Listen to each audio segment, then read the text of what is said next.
Bass clef chant is actually not a song. It's a exercise for us to look at two things.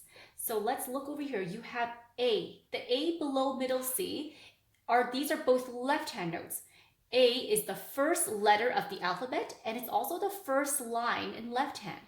Then we have the fifth line or the last line in the bass clef. So that's G.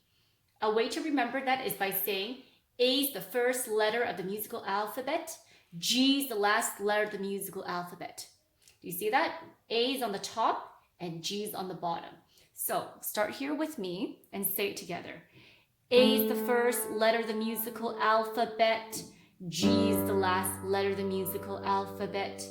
A is the first letter of the musical alphabet. G is the last letter of the musical alphabet. A is the first letter, move to G is the last letter, back to A, top line A. And note, I'm not playing the G that's right next to this A. I'm playing the G that's right on the bottom here. And that's it for this song.